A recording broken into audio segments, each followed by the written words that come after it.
محمد قرط الله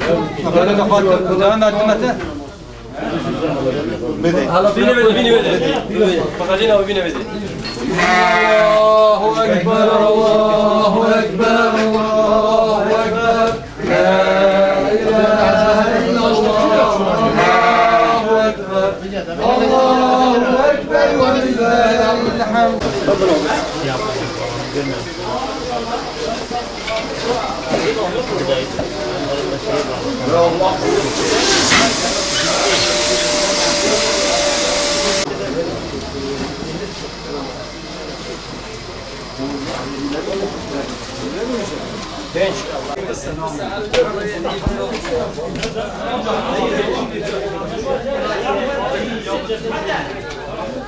Bismillahirrahmanirrahim. Biz Siirt Umut Kervanı olarak gönüllerimizle beraber gidip kesim yerimizi tespit ettik. Bize vekaletten kurban bağışlayan hayırseverlerimizden Allah razı olsun diyoruz.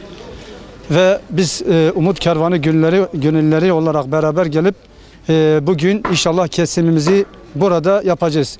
Yaklaşık 150 kişi aile bize başvurdu. Biz bu ailelere inşallah kesimimizi yaptıktan sonra bu etleri paketleyip inşallah bu muhtaç ailelere ulaştıracağız inşallah.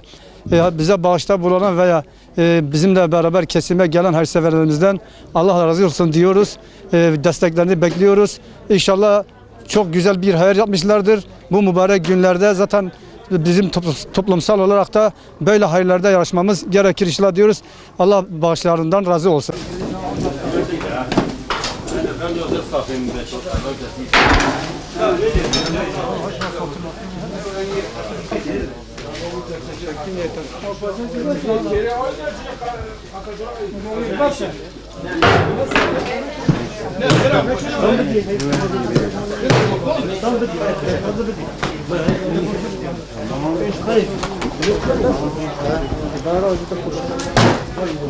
Tamam.